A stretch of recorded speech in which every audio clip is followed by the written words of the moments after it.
Alhamdulillahillazi anzalal Qur'an hudan linnasi wa bayyinatin minal huda wal furqan. Wassalatu wassalamu ala asyrafil anam wa ala alihi wa ashabihil kiram, amma ba'du. Saudara-saudara hadirin yang saya hormati, yang berbahagia,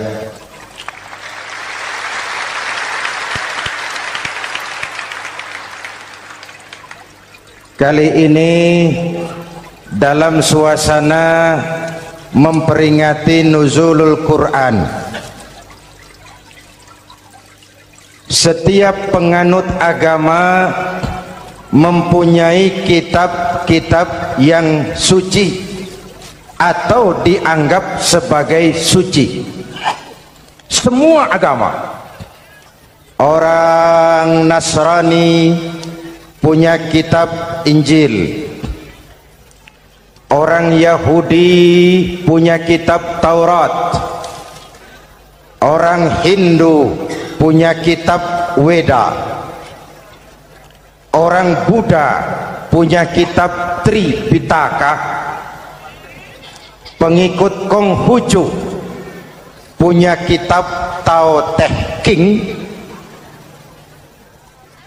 orang Majusi pengikut Zoroaster punya kitab Zen Avesta, orang kebatinan punya kitab Serat Centani, Hidayat Jati atau Darmo Gandul.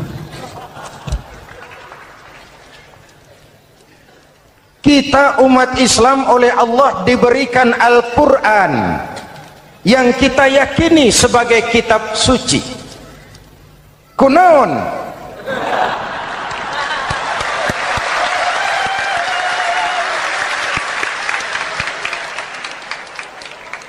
Apa kunaon itu?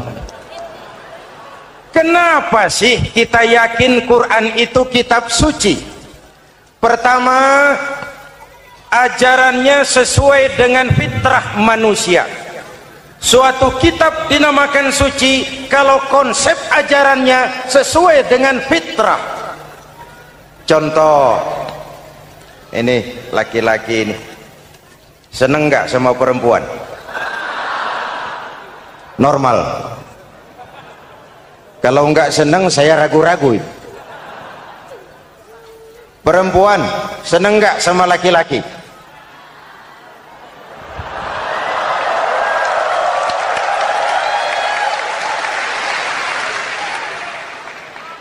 Ini fitrah.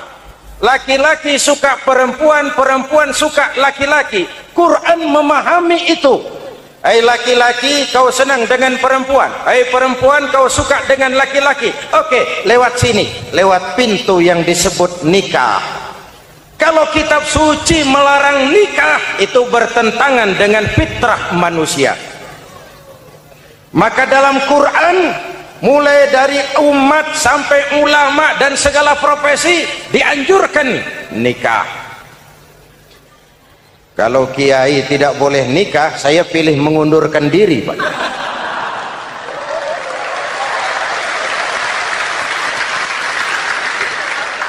Itu bertentangan dengan fitrah. Lagian mubazir dikasih perabotan nggak dipakai.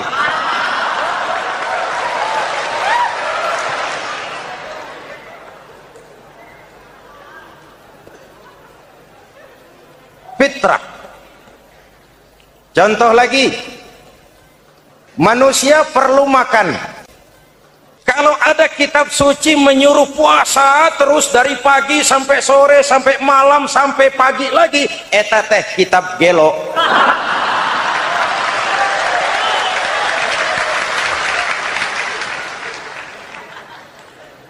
Quran sesuai dengan fitrah. Puasa mulai dari imsak sampai datang waktu maghrib.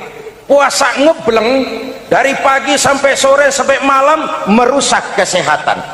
Malam berpuasa boleh bergaul dengan istri. Kenapa? Fitrah. Kalau siang tidak boleh, malam tidak boleh, sebulan penuh panas kepala.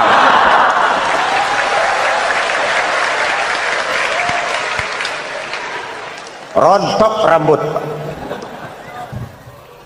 Hadirin yang saya hormati, itu yang pertama. Yang kedua, kita yakini Quran sebagai kitab suci karena isinya tidak saling bertentangan, konsekuen, konsisten. Kalau ada satu kitab di satu ayat mengajarkan Tuhan Esa, di lain ayat mengajarkan tiga, liar itu mah. Bagaimana kitab suci isinya paradoks? Bagaimana kitab suci isinya saling bertentangan? Di ayat manapun sekali Quran berkata Allah itu Esa, selamanya Esa. Isinya tidak saling bertentangan. Lalu yang ketiga, kita yakini Quran kitab suci karena dia bersih dari intervensi manusiawi. Sejak turunnya Al-Quran menantang, jikalau kamu ragu terhadap Quran yang kami turunkan kepada hamba kami Muhammad, kamu anggap itu cuma bikinan Muhammad. Kalau Muhammad bisa, kamu tentu bisa. Baik, bikin satu surah semacam Al-Quran. 14 abad yang lalu tantangan ini turun dan sampai malam ini belum terjawabkan. Pak, barangkali tidak ada yang mau coba. Banyak, antara lain Musailamah Al-Kazzab. Dia mencoba membuat menandingi Al-Quran. Dia buat satu surah namanya surah Al-Fil. Bunyinya begini, bikinan Musailamah. Al-Fil, wa mal-fil, wa ma adraka mal-fil, lahu khurtumun tawil, wa lahu zail. Sudah berbentuk syair. Isinya apa? Al-Fil, gajah. Wamal fil, apakah gajah itu? Wama adraka mal fil, tahukah kamu apa itu gajah? Lahu khurtumun tawil, dia punya belalai panjang. Walahu zail, dan dia punya ekor. Nggak usah turun ayat begituan, orang tahu.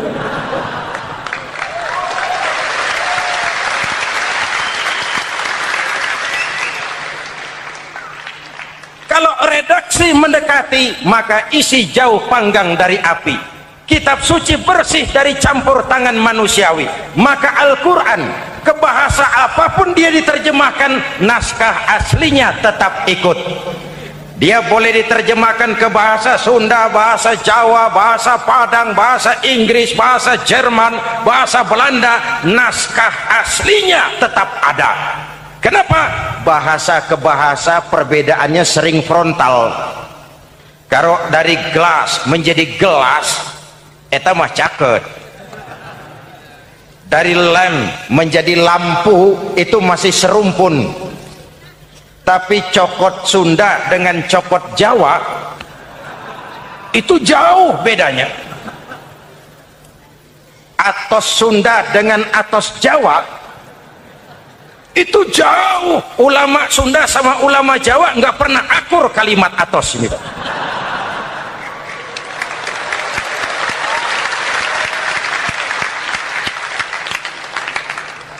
Inilah kebenaran janji Allah, inna nahnu nazzalna dzikra wa inna lahu lahafizun.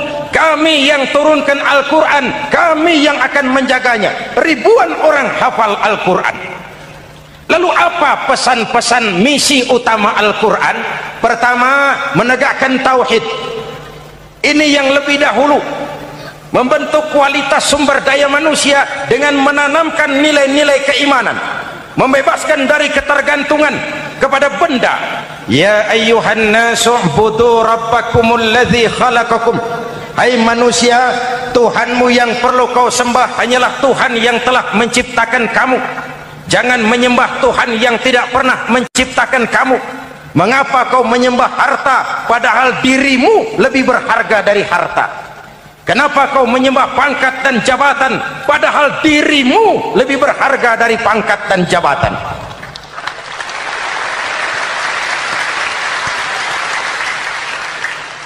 Diajak rasio berpikir, Tuhanmu yang perlu kau sembah hanyalah Tuhan yang menciptakan kamu. Dan Tuhan yang menciptakan kamu itu Tuhan yang lam yalid walam yulad, yang laisa kamislihi syai'un, dan itulah Allah subhanahu wa ta'ala. Ayo orang teh, ayeuna teh boleh pakai teh, ayeuna teh kita teh kalau kepada syirik jali, syirik yang terang-terangan, insya Allah tidak. Nyata-nyata menyembah berhala, tidak. Nyata-nyata menyembah pohon, tidak. Nyata-nyata berkeyakinan Tuhan lebih dari satu, tidak. Tapi kita sering terjebak pada syirik kecil, syirik khafi, syirik yang tersamar. Saya sejak pakai cincin ini, jangankan anak gadis, nenek-nenek ngelihat saya cincin. Jangankan anak gadis, nenek-nenek lihat saya lemes cincin. Ini saya sejak ada perkutut rumah ini dagang lancar perkutut. Ini Ramadan bulan penempaan nilai-nilai keimanan. Misi utama Quran menegakkan tauhid, memerangi kemusyrikan, membebaskan manusia dari ketergantungan kepada benda. Dari situ kualitas sumber daya manusia dimulai. Saya sering ungkapkan selama ini sistem pendidikan kita cuma mengisi otak, bukan membentuk watak. Otak diisi segala macam ilmu, tapi hati kosong, agama rapuh, akhirnya moral rendah. Muncul manusia-manusia yang pintar, cuma sayang tidak benar. Indonesia kita bangkrut, Indonesia kita terpuruk, Indonesia kita sakit sekarang ini kan ulahnya orang-orang yang pintar tapi tidak benar.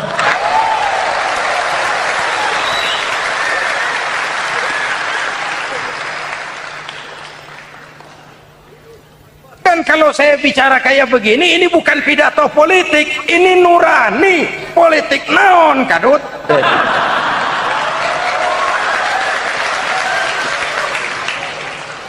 Ini nurani, ini tanggung jawab sebagai anak bangsa. Ibu bapak, saudara-saudara hadirin yang saya hormati, Rasul kalau masuk sepertiga yang akhir, sing-singan baju, hamparkan sajadah, lebih banyak di masjid daripada di rumah. Itu Rasul. Maka sepertiga yang akhir masjid makin ramai. Lihat Masjidil Haram. Lain dengan kita. Sepertiga yang akhir masjid mulai mengalami kemajuan. Safnya makin maju.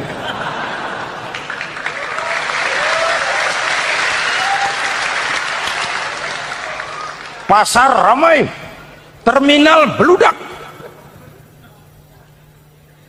Padahal sepertiga yang akhir itu puncak. Padahal di situ nilai tambah. Dan anggap ini Ramadan terakhir yang diberikan Allah kepada kita. Kenapa? Memang tidak ada jaminan tahun depan ketemu Ramadan lagi.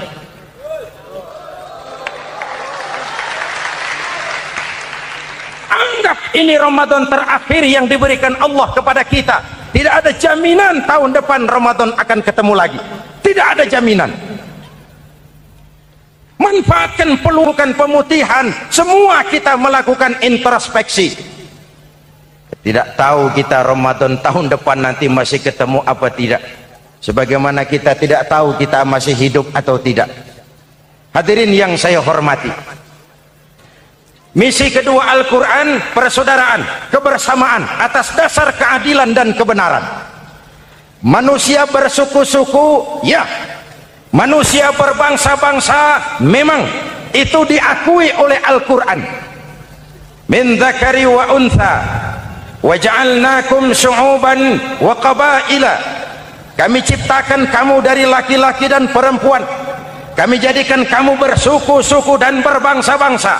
Apa tujuannya? Agar kamu saling mengenal satu dengan yang lain. Yang terlepas dari ras, dari manapun orang datang, apapun warna kulitnya, dari suku apapun ia dilahirkan, kalau akidahnya sama, itu kan saudara kita.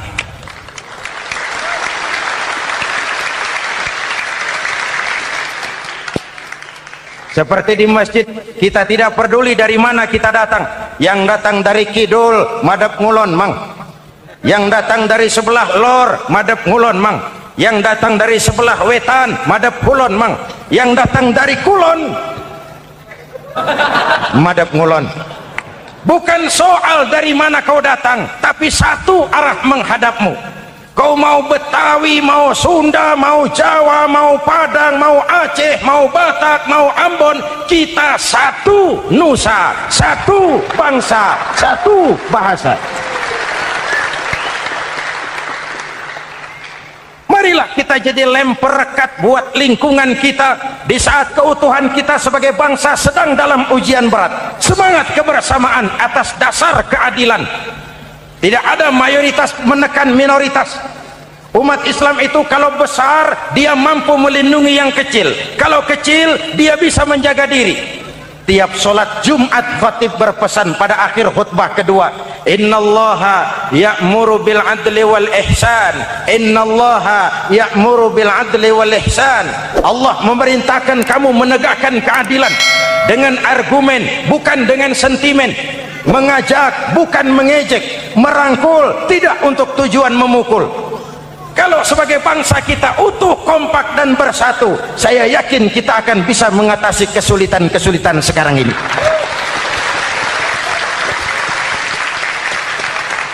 Kan kita prihatin kadang-kadang tawuran antar desa, antar RT, antar RW, antar kecamatan, sampai antar elit di atas.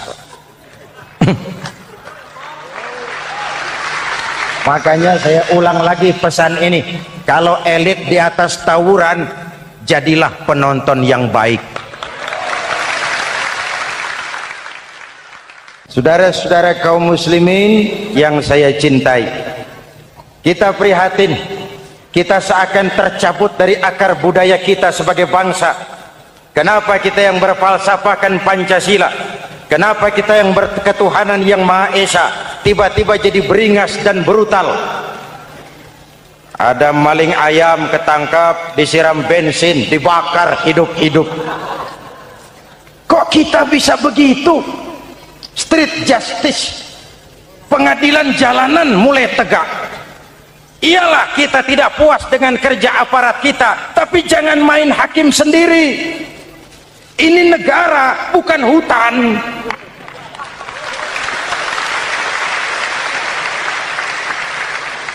Jangan mencegah kemunkaran dengan menegakkan kemunkaran baru.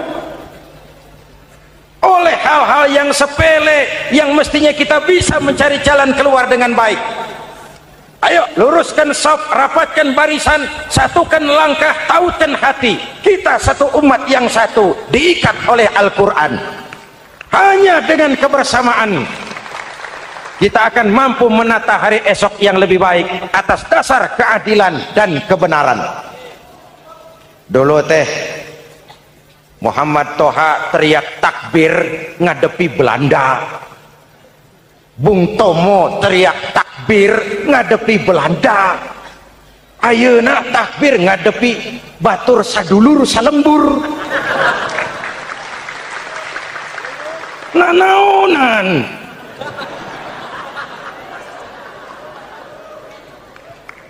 Bung Tomo teriak takbir, Muhammad Toha teriak takbir, yang dihadapi jelas penjajah Belanda.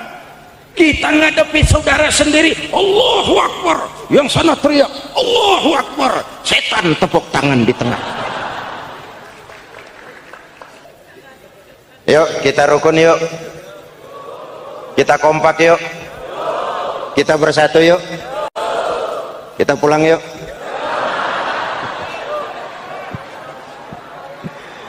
Ini misi kedua. Misi yang ketiga, Al-Quran membebaskan manusia dari gaya hidup sekuler. Quran mengingatkan, awas bung, ada hidup sesudah mati, ada akhirat sesudah dunia. Lebih untung orang yang percaya akhirat daripada yang tidak. Paling tidak hidupnya normatif.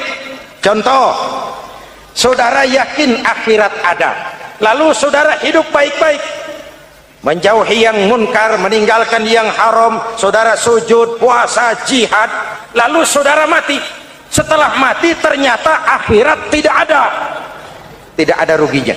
Paling kurang kita sudah dicatat sebagai orang baik. Sebaliknya, saudara tidak percaya sama akhirat, lalu hidup seenaknya, judi, mabuk, zina, nipu orang, korupsi, tenggelam dalam kemunkaran, lalu mati. Setelah mati ternyata akhirat ada. Baik, kemana anjen? Lebih untung orang yang percaya akhirat ketimbang yang tidak. Hidupnya ada rem. Iya Pak, saya kepengen banyak uang, tapi kalau main judi nanti di akhirat bagaimana? Iya, saya kepengen jadi orang kaya, tapi kalau korupsi, nipu orang, buka peternakan tuyul, nanti di akhirat bagaimana? Gaya hidup yang berkeseimbangan. Ada hidup sesudah mati dan ada akhirat sesudah dunia. Yang keempat, Quran membebaskan manusia dari belenggu kebodohan. Quran ayat yang pertama turun sudah berkata, Iqra, baca, kamu jangan jadi bodoh. Kebodohan menimbulkan kemiskinan, kemiskinan mendekatkan kepada kekufuran. Yang kelima, ini kado buat ibu-ibu, Quran mengangkat harkat, derajat dan martabat kaum wanita. Sebelum Quran turun, sebelum Islam datang, nasib wanita sangat menyedihkan. Dilahirkan hanya untuk melahirkan. Kalaupun berperan, peranannya tidak lebih segitiga. Dapur, sumur, kasur. Kasur, sumur, dapur. Dapur, sumur, kasur. Wanita dilecehkan, sekadar alat pemuas nafsu. Datang Islam, Rasul terenyuh. An-nisa imadul bilad. Wanita adalah tiangnya negara. Jikalau baik wanita, baik negara. Jikalau rusak wanita, hancur negara. Karena wanita, negara jaya. Betul? Karena wanita, negara hancur. Betul? Maka wanita adalah bidadari yang kadang-kadang setan. Kadang-kadang.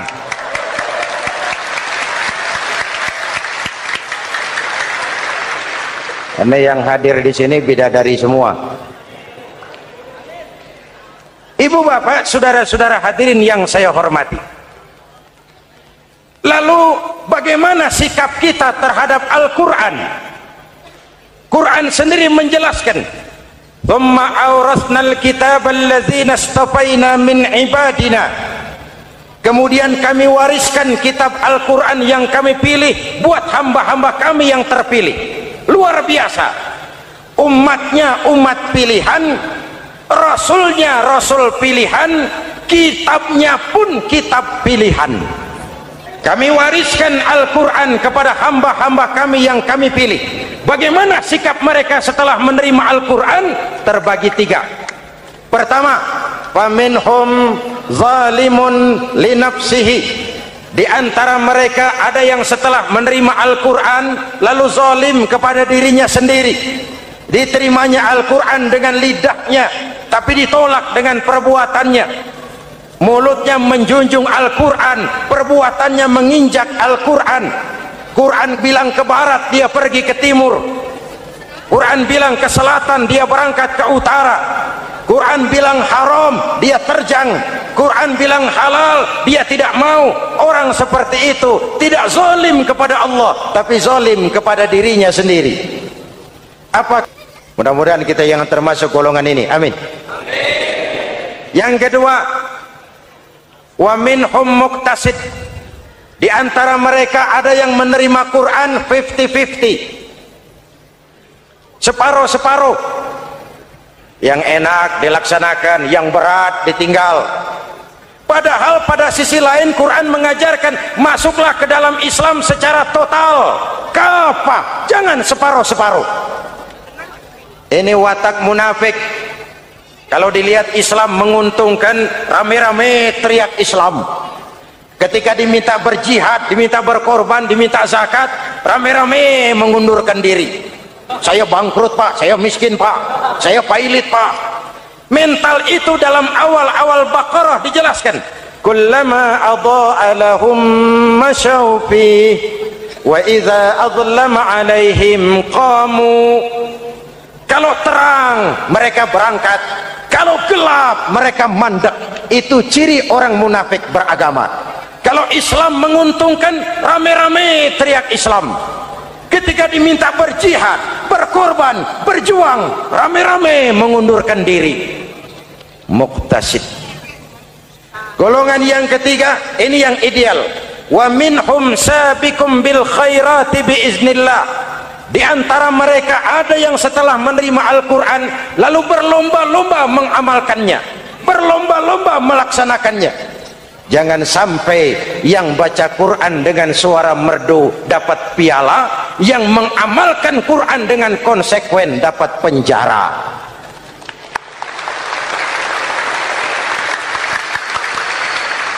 Itu ironi, itu menyedihkan, itu memilukan, dan itu memalukan. Pilihan terserah kita. Satu hadis Rasulullah mengajarkan begini: man ja'alal qur'ana amamahu qadahu ilal jannah, wa man ja'alal qur'ana khalfahu saqahu ilan nar. Siapa yang meletakkan Quran di depannya, dijadikannya Quran sebagai imam, Quran akan membimbing dia ke surga, surga dunia, lebih-lebih surga akhirat. Sebaliknya, siapa yang meletakkan Quran di belakang, dibelakanginya ajaran Quran, Quran akan mendorong dia ke neraka, neraka dunia, lebih-lebih neraka akhirat. Quran imam apa makmum? Kita makmum apa imam? Makmum ikut imam apa imam ikut makmum? Makmum ikut imam. Jikalau Quran adalah imam, jikalau kita adalah makmum, ke barat kata Quran, ke barat kita berangkat. Ke timur kata Quran, ke timur kita menuju. Halal kata Quran, itu yang kita ambil.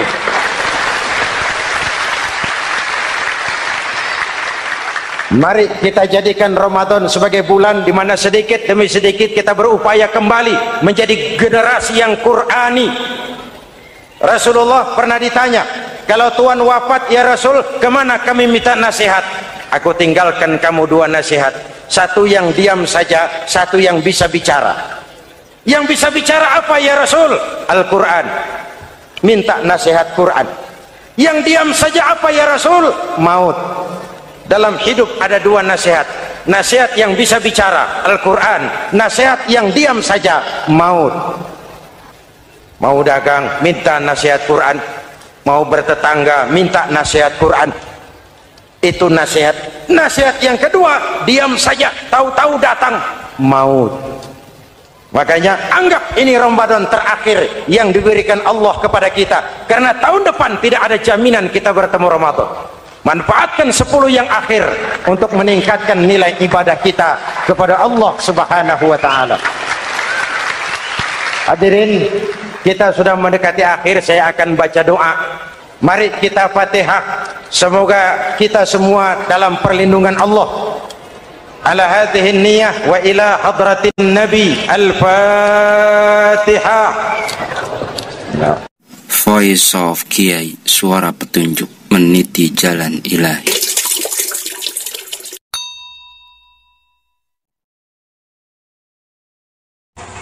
Alhamdulillahillazi anzala al-Qur'an hudan lin-nasi wa bayyinatin minal huda wal furqan.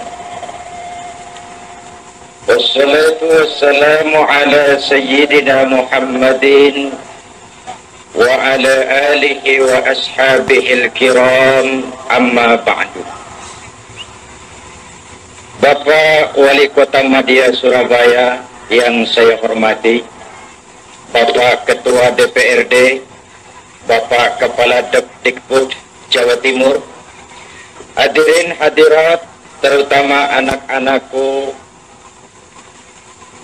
OSIS SMA Negeri Komplek Wijaya Kusuma, serta para pemuda-pemudi yang saya cintai. Seperti halnya Bapak Wali Kota tadi, Saya pun bangga dan terharu betapa anak-anak kita telah melakukan satu upaya dengan mengerahkan segala kemampuan yang mereka miliki untuk menyelenggarakan malam nuzulul Quran ini. Semoga ini pertanda semakin dekatnya generasi muda Islam di Surabaya ini dengan tuntunan Al-Quranul Karim. Saudara-saudara, ada 317 yang memang tidak boleh dilupakan oleh kita umat Islam Indonesia. 317. Pertama, 17 Ramadan. Yang kedua, 17 rakaat. Dan yang ketiga, 17 Agustus. Apa hubungannya? Mari kita lihat. Saya mulai ronde pertama. 17 Ramadan. Setiap agama mempunyai kitab-kitab yang dianggap suci. Orang Yahudi punya kitab Taurat. Orang Nasrani punya kitab Injil. Orang Buddha punya kitab Tripitaka. Orang Hindu punya kitab Weda. Orang Majusi punya kitab Zen Avesta. Orang Konghucu punya kitab Tao Te King. Orang kebatinan punya kitab Serat Centani, Hidayat Jati, Darmo Gandul.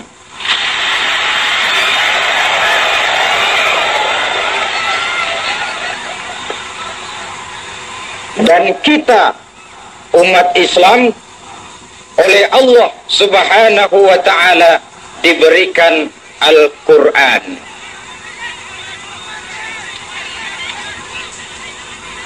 Ya, tempatnya diatur, tapi yang ceramah seorang saja ya. Tidak usah dibantu. Terima kasih atas bantuannya.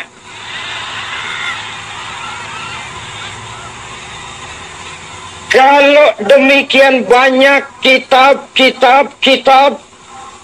yang masing-masing mengklaim diri sebagai kitab suci, perlu satu batasan. Apa sebenarnya kitab suci itu? Mari kita lihat. Pertama, suatu kitab dinamakan suci kalau ia bersih dari intervensi dan investasi manusiawi. Dengan bahasa mudah, suatu kitab dinamakan suci kalau manusia tidak sanggup membuat yang seperti itu. Kalau manusia masih sanggup membuatnya, nilai kitab itu paling tinggi kitab filsafat. Dan kitab filsafat bukan kitab suci. Mari kita periksa. Kitab mana yang sampai malam ini tidak seorang pun sanggup membuatnya? Sejarah menyatakan cuma Al-Quran saja.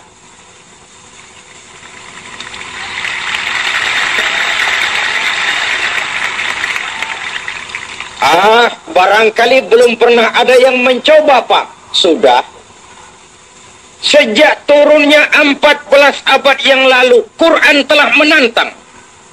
Wa in kuntum fi raibin mimma nazzalna ala abdina fa'tu bi suratin min mislih wad'u syuhada'akum. Kalau kamu ragu terhadap Al-Quran yang kami turunkan kepada hamba kami Muhammad, kau anggap Quran cuma buatan Muhammad saja, cobalah kau buat satu surah semacam Quran. Ajak seluruh teman-temanmu kalau kamu memang merasa benar. Sejak tantangan ini turun sampai malam ini, tidak seorang pun sanggup membuatnya. Karena Quran baik isi maupun redaksi langsung dari Allah Subhanahu wa ta'ala. Yang kedua, suatu kitab dinamakan suci kalau ajarannya sesuai dengan fitrah manusia. Manusia laki-laki perlu wanita. Perlu apa tidak? Normal. Kalau ada kitab suci melarang orang untuk kawin, kesuciannya perlu dipertanyakan. Kenapa? Bertentangan dengan fitrah manusia. Voice of Ki. Manusia perlu makan. Kalau ada kitab suci menyuruh manusia puasa terus sore, pagi, malam, sampai pagi lagi, itu kitab edan.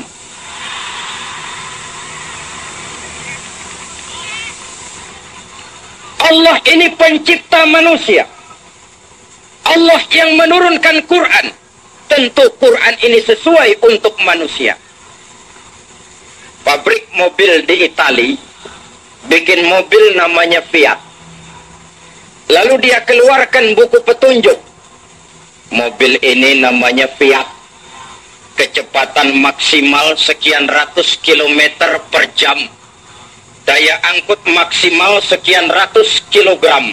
Kalau rusak memperbaikinya begini, onderdilnya ini.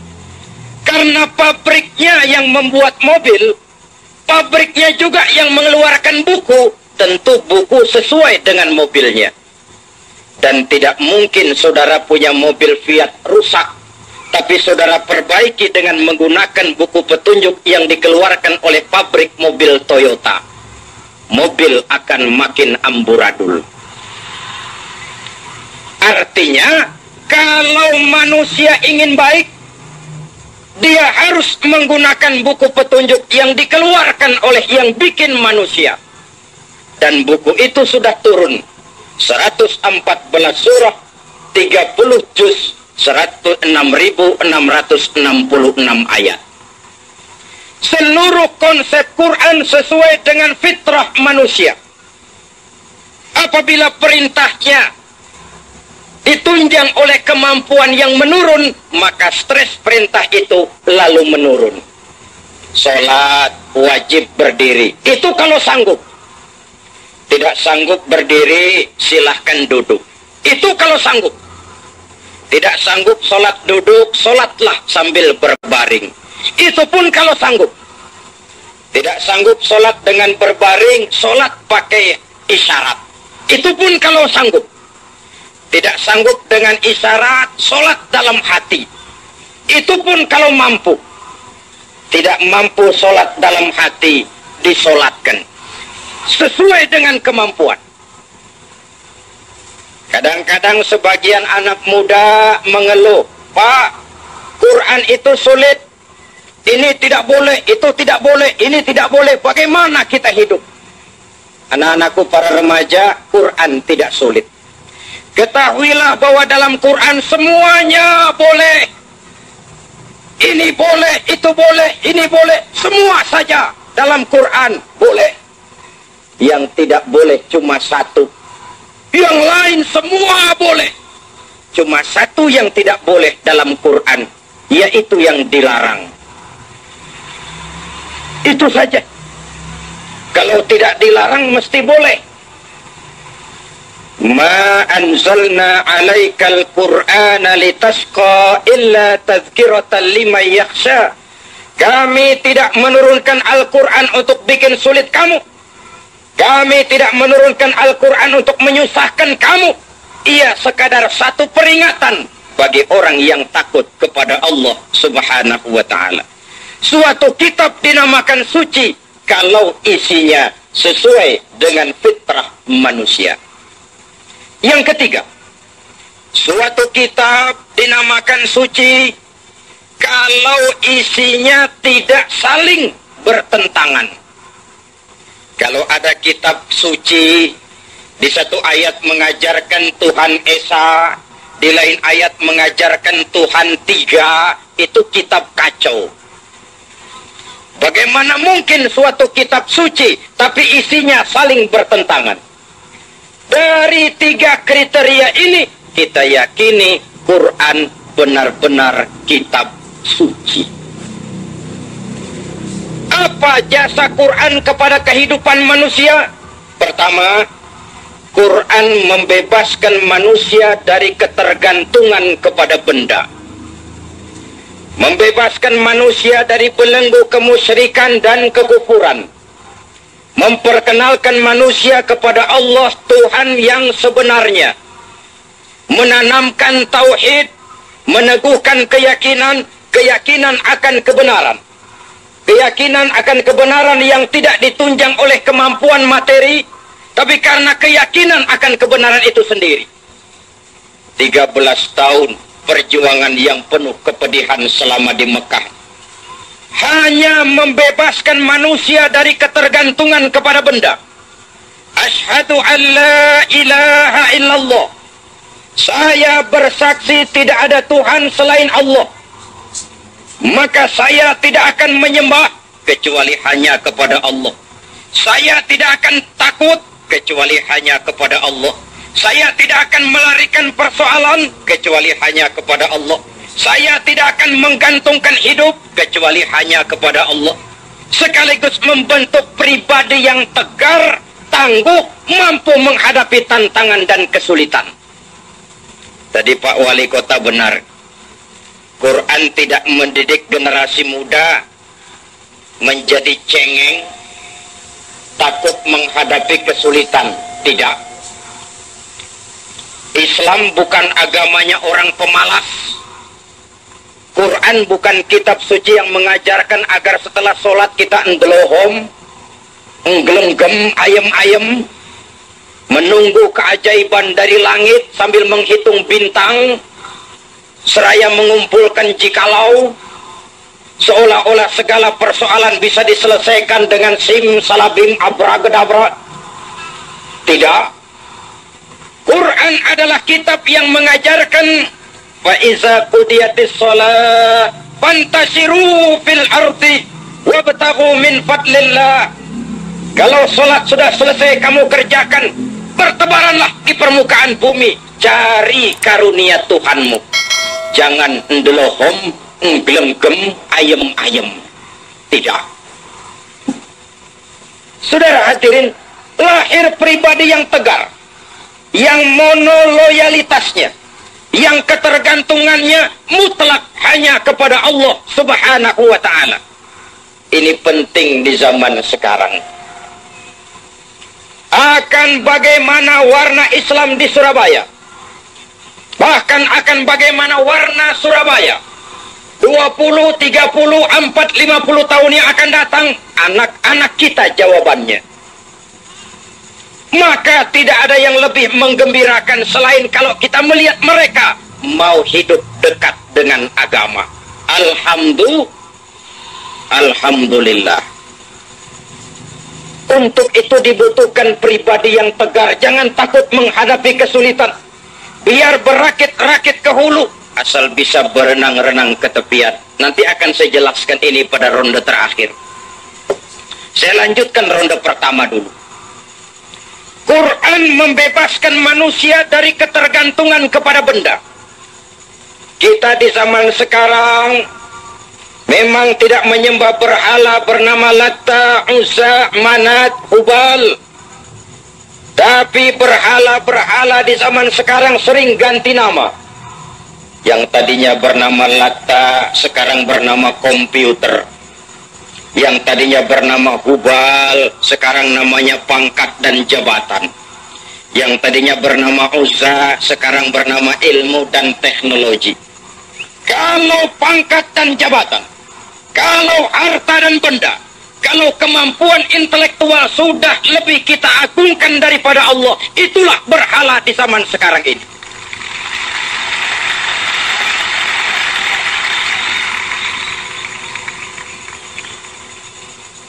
Mari menjaga sebersih-bersih tauhid, memelihara semantap-mantap iman, sebab dari sini lahir kepribadian yang tegar, yang hanya mempunyai satu ketergantungan kepada Allah Subhanahu wa ta'ala. Keyakinan yang dipompa oleh kebenaran, bukan oleh karena tunjangan material. 3 hari sebelum puasa, pagi-pagi setelah sholat subuh, datang tamu ke rumah saya. Selamat pagi Pak Zain. Selamat pagi. Bisa bicara 4 mata? Bisa. Bisa. Kebetulan mata saya utuh. Mari silakan masuk ke dalam. Di dalam dia perkenalkan diri. Perkenalkan Pak Zain, saya pendeta. Ya, kalau pendeta kenapa? Saya juga doktor. Lalu, dosen sekolah tinggi teologi yang mencetak calon-calon pastor. Apa hubungannya dengan saya? Terus terang Pak Zainuddin, saya dan teman-teman paling benci dengar pidato Pak Zainuddin. Saya bilang bagus. Pidato Pak Zainuddin di Jawa Barat, Jawa Tengah, Jawa Timur, di Sumatera Utara, di Sulawesi Selatan, bikin telinga kami merah. Lalu bagaimana? Sekarang tiap pagi saya dengar pidato Pak Zainuddin. Di mana? Di radio. Lalu dari telinga saya merah sampai biru sampai putih sampai saya tenang sekali. Maksudnya, saya pikir kok iya ya, kok logis bahwa keyakinan tidak bisa ditegakkan dengan supermi.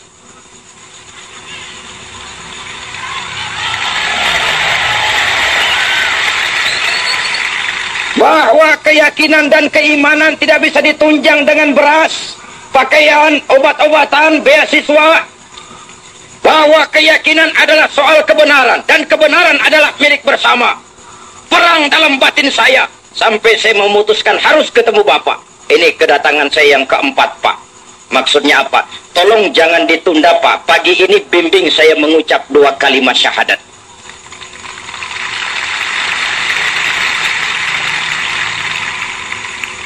Saya bilang alhamdulillah. Bahwa keyakinan ini soal kebenaran. Kebenaran adalah milik bersama. Seluruh manusia berasal dari Allah Tuhan yang sama. Rasul yang 25 sumbernya sama, Allah yang sama. Ajaran mereka tentang Allah pasti sama. Semua Rasul mengajarkan la ilaha illallah. Hanya sambungannya yang berbeda. Di zaman Nuh tentu la ilaha illallah, Nuh Rasulullah. Di zaman Ibrahim la ilaha illallah, Ibrahim Rasulullah. Di zaman Musa la ilaha illallah, Musa Rasulullah. Di zaman Isa la ilaha illallah, Isa Rasulullah. Di zaman Muhammad sampai hari akhir la ilaha illallah, Muhammadur Rasulullah. Esensinya sama, la ilaha illallah. Jadi kalau ada Rasul tidak mengajarkan la ilaha illallah, jelas itu Rasul assembling, pabriknya lain. Nah, adik-adik remaja, kau calon pemimpin. Akan bagaimana warna Indonesia? Akan bagaimana warna Islam di Indonesia? Kau jawabannya. Sebagai calon pemimpin, kau harus memantapkan imanmu lebih dulu. Di sini segalanya bertumpuk. Di sini segalanya berakar dan mendasar. Dari iman terbentuk stabilitas temperatur batin. Pengalaman mengajarkan banyak orang di tengah jalan mengalami pergeseran nilai. Kita dukung, kita sanjung, kita puji, kita puja, akhirnya mengecewakan kita. Istilah gampang saya, banyak orang teriak-teriak, berantas korupsi, banyak korupsi cuma karena belum dapat kesempatan. Tapi pada satu saat kalau dia naik dapat kesempatan, korupsinya lebih sadis dari yang diteriakinya. Kita tidak akan bisa berharap banyak. Kalau iman sudah tertanam, lihatlah bakatmu. Saya kepingin jadi ABRI. Oke, selesai SMA, berangkat kau ke Magelang. Masuk AKABRI, tapi iman mantapkan dulu. Nanti kau keluar dari AKABRI, jadi jenderal beriman. Karena jenderal beriman, lalu berjuang bersama ulama. Bukan nangkepi ulama, berjuang bersama ulama.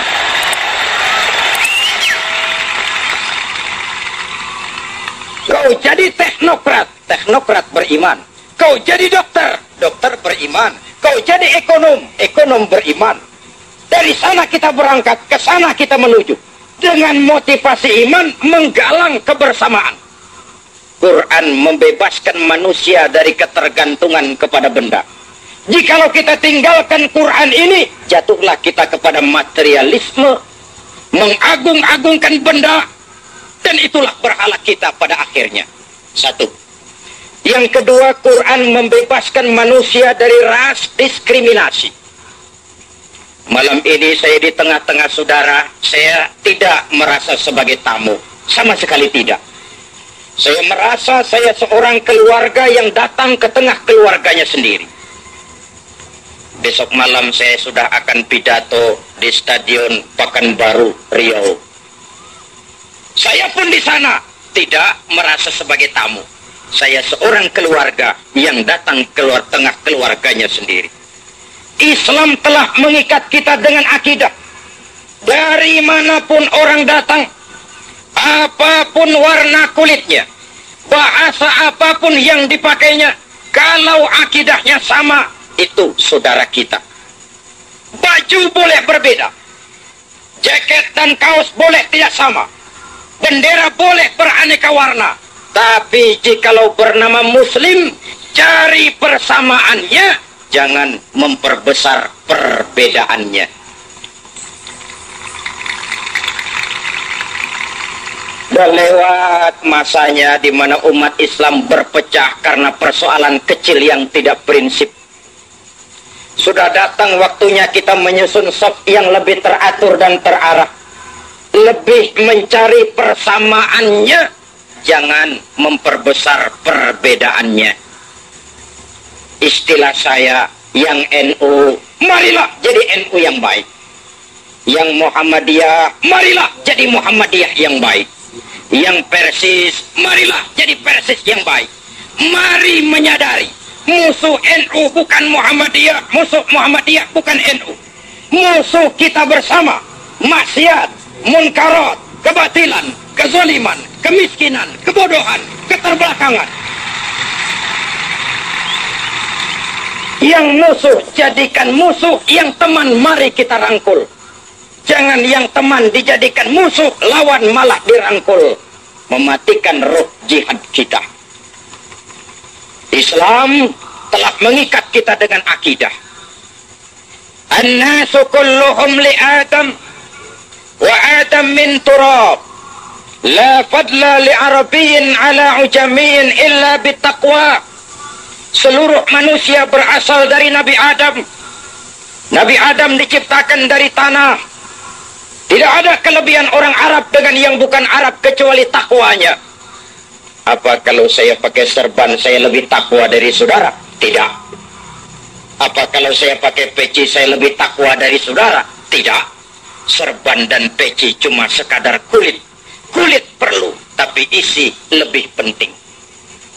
Persamaannya yang kita cari, jangan perbedaannya yang kita angkat ke permukaan. Orang tahu, apalagi di Jawa Timur, kalau Islam dihantam terang-terangan, itu yang paling bodoh juga mesti marah. Kenapa? Sebodoh-bodohnya kita punya modal positif, fanatisme agama. Saya memang tidak sholat mas, tapi agama saya kau hina, tak celurit sampean. fanatisme itu ada. Maka orang pun lalu belajar dari Snokhorgeraunya. Orang pun lalu belajar dari Van der Plas. Kalau Islam dihantam secara frontal, mereka pasti bangkit. Mau menghantam Islam, masuk ke dalam. Pakai pakaian orang Islam. Perlu pakai serban, serbanan. Perlu pakai peci, pecian. Tidak bisa assalamualaikum, latihan assalamualaikum. Masuk ke tengah umat Islam, bicara secara Islam, bikin kacau Islam dari dalam. Snokhorgeraunya boleh modar. Van der Plas boleh mati. Tapi taktik, strategi, siasat dari Snok abad sekarang, dari Van der Plas zaman ini, terus dilakukan oleh orang-orang yang tidak senang melihat umat Islam ini bersatu. Kepada anak-anakku OSIS, jadikan peristiwa malam ini sebagai momentum untuk lebih menjalin kebersamaan. Menjalin kebersamaan hanya dengan satu kebersamaan. Kita bisa berbuat lebih banyak. Ya, untuk kepentingan agama, bangsa, dan negara yang kita cintai ini. 2. Yang ketiga, Quran membebaskan masyarakat manusia dari kebodohan. 14 abad yang lalu, dari sebuah kota kecil yang tidak ada dalam peta, keluar seruan, utlubil ilma minal mahdi ilal lahdi. Jauh sebelum UNESCO mencanangkan program yang mereka namakan Long Life Education, Quran sudah memberikan gebrakan. Ayat yang pertama turun saja sudah Iqra, Iqra, baca. Seolah Allah cuma tidak langsung saja berkata, hai umat Islam, kamu jangan jadi bodoh. Kebodohan menimbulkan kemiskinan. Kemiskinan menyebabkan kebodohan. Paling celaka kalau dia kompak. Sudah miskin, bodoh lagi. Kompak namanya itu. Baca. Apa yang harus kita baca? Ayat Allah. Ada berapa ayat Allah? Ada 2. Ada ayat yang tercipta oleh Allah, namanya alam. Itu harus dibaca. Angkasa luar, ayat Allah. Baca. Pakai apa? Pakai ilmu astronomi. Bumi kita, ayat Allah. Baca. Pakai ilmu geologi. Laut kita, ayat Allah. Baca. Pakai ilmu oceanografi. Struktur tubuh kita, ayat Allah. Baca. Pakai ilmu anatomi. Kalau kita tidak pandai membaca, orang lain yang akan membaca. Hutan kita, ayat Allah. Siapa yang rajin baca? Orang Korea. Maka hutan kita dibabat Korea.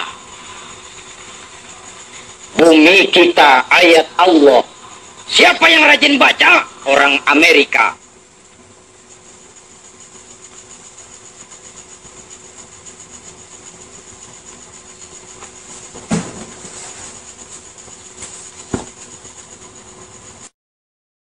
Ayat Allah.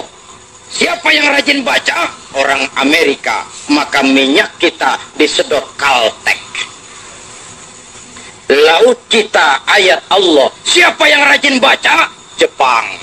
Maka kekayaan laut kita dikuras Jepang. Saya tidak rasialis.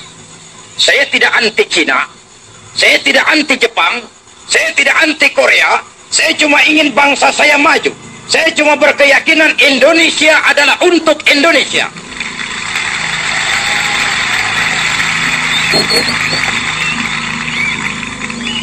Jangan jadi tamu di rumah sendiri. Jangan jadi penonton di lapangan sendiri. Ini negara kita. Kemerdekaan diperjuangkan oleh orang-orang tua kita. Kita jaga dan kita pertahankan bersama. Alam yang begini subur, negara yang begini makmur, kalau kita tidak punya kemampuan mengolahnya, orang lain yang akan mengambil manfaatnya. Jadilah kita penonton di lapangan sendiri. Ironi, menyedihkan sekaligus memalukan dan memilukan. Karena itu berenanglah teruslah saya. Lebih baik makan singkong betulan daripada makan roti mimpi. Apa yang saya maksud? Jikalau memang perlu, lebih baik sekolah sambil dagang koran, anak-anakku. Lebih baik sekolah sambil parkir mobil. Lebih baik sekolah sambil semir sepatu daripada biar berakit-rakit kita ke hulu, asal bisa berenang-renang ke tepian. Plato bijaksana pada saat dia berkata, "Hai generasi muda, berpikirlah kamu di waktu pagi, bekerjalah di waktu siang, makanlah di waktu sore, tidurlah di waktu malam. Berpikir di waktu pagi, belajar selagi remaja. Bekerjalah di waktu siang, kalau sudah dewasa, amalkan ilmumu untuk kepentingan agama, bangsa, dan negara. Makanlah di waktu sore, hari tua tinggal menikmati hasilnya. Tidurlah di waktu malam, matilah dengan tenang. Kalau pagi kau tidak berpikir, nanti siang kau tidak akan bisa bekerja. Kalau siang kau tidak mau bekerja, nanti sore makan apa? Kalau sore tidak makan, alamat malam tidak bisa tidur. Kalau waktu remaja mau santai selalu, hari dewasa kau akan bingung. Hari dewasa bingung, hari tua terlunta-lunta. Kalau hari tua terlunta-lunta, matinya menteleng.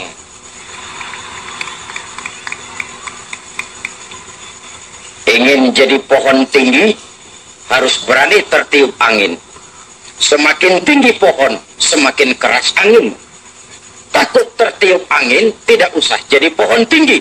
Silahkan jadi rumput. Tidak ditiup angin memang, tapi diinjak kerbau. Tidak ada yang tanpa resiko. Semakin tinggi cita-cita dan keinginan, semakin banyak kita harus berbuat. Saudara hadirin yang saya hormati, ilmu, ayat yang tercipta. Yang kedua, ayat yang terucap oleh Allah, wahyu namanya. Malam ini kita peringati turunnya Al-Quranul Karim. Bagaimana sikap kita terhadap Al-Quran, ayat yang berbentuk wahyu yang terucap oleh Allah? Nabi memberikan pilihan. Man ja'ala al-Qur'ana amamahu qadahu ilal jannah. Wa man ja'ala al-Qur'ana amamahu qadahu ilal jannah. Wa man ja'ala al-Qur'ana khalfahu saqahu ilan nar. Siapa yang menempatkan Al-Quran itu di depannya, dijadikannya Al-Quran sebagai imam, maka Quran akan membimbing dia ke surga. Surga dunia, lebih-lebih surga akhirat. Sebaliknya, siapa yang menjadikan Quran sebagai makmum, dibelakanginya Al-Quran, maka Quran akan mendorong dia ke neraka. Neraka dunia, lebih-lebih neraka akhirat. Pilihan terserah kita. Mau menjadikan Quran sebagai imam ataukah sebagai makmum. Idealnya dan sesuai dengan keyakinan kita, Quran itu adalah imam. Kalau Quran imam, kita adalah makmum. Resikonya, makmum wajib ikut imam. Imam ruku, kita ruku. Imam sujud, kita sujud. Ke barat kata Quran, ke barat kita pergi. Ke timur kata Quran, ke timur kita menuju. Halal kata Quran, tinggalkan itu. Haram menurut Quran, tinggalkan itu. Halal kata Quran, ambil itu. Makmum. Saudara hadirin yang saya hormati, untuk berimam kepada Al-Quran, bagaimana jalan yang harus kita tempuh? Pertama, jadikan membaca Al-Quran salah satu kegemaran dalam hidup. Iya, tidak apa-apa. Sebentar. Jadikan membaca Al-Quran salah satu kegemaran dalam hidup. Terutama anak-anakku para remaja, bahwa kalian senang kepada suaranya Madonna, tidak jelek. Kalian suka kepada suaranya Michael Jackson, silahkan. Sekalian suka kepada suaranya Andy Williams, silahkan. Tapi jangan sampai penghargaan kita kepada semua itu mengalahkan penghargaan kita kepada bacaan Al-Quranul Karim. Mari kita hidupkan rumah tangga Islam dengan bacaan Al-Quran. Bukankah Nabi berpesan, nawiru buyutakum bitilawatil Quran, sinari rumah tanggamu dengan bacaan Al-Quran. Listrik hanya sanggup menerangi gelap, tapi tidak akan sanggup menerangi hati manusia.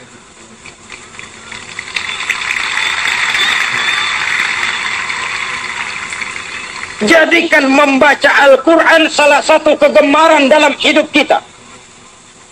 Yang kedua, setelah menanamkan kegemaran membaca, usahakan memahami isinya. Adik-adik remaja, anak-anakku di OSIS, pelajari Al-Quran. Setelah tanamkan kegemaran membaca, usahakan memahami isinya. Bagaimana caranya? Mudah. Kalau ingin tahu cara bikin tahu, jangan bertanya kepada montir mobil. Montir mobil jenius, ahli bab mesin. Tapi kalau akan tanya tentang caranya membuat tahu, bertanyalah kepada tukang tahu.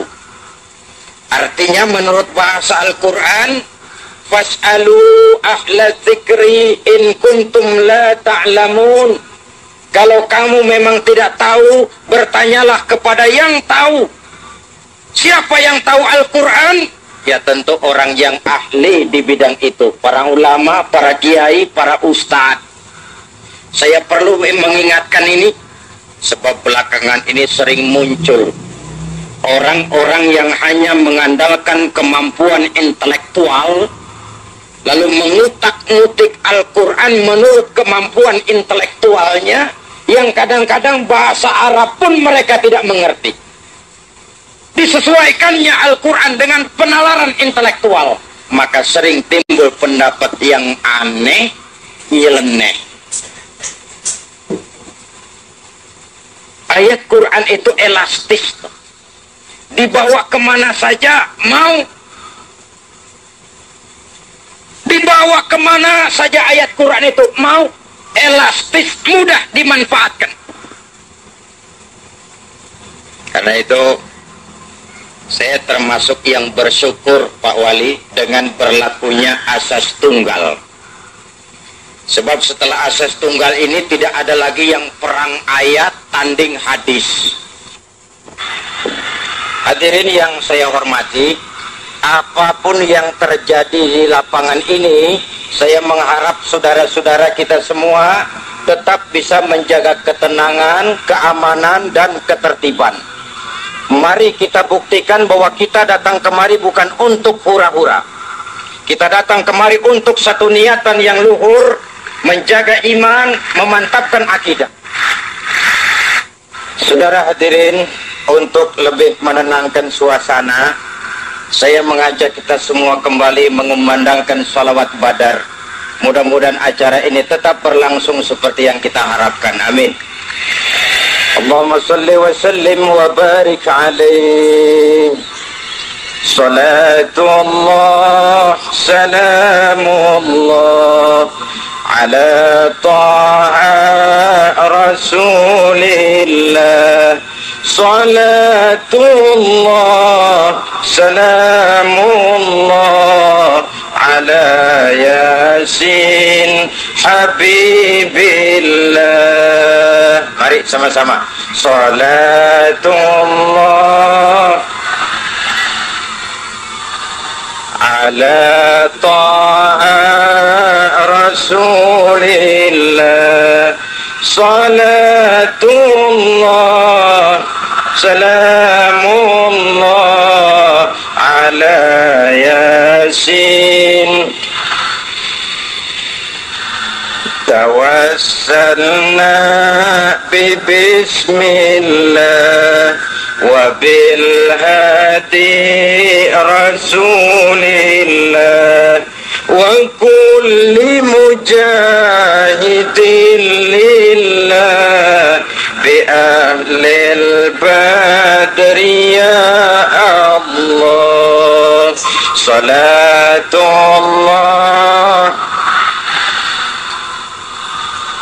ala ta'a Rasulillah. Salatullah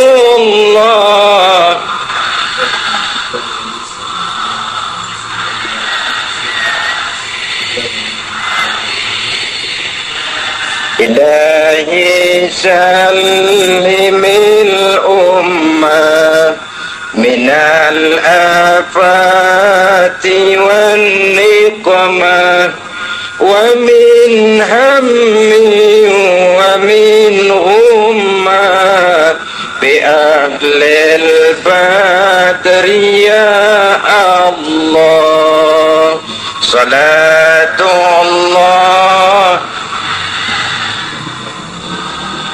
ala ta'a Rasulillah. Salatullah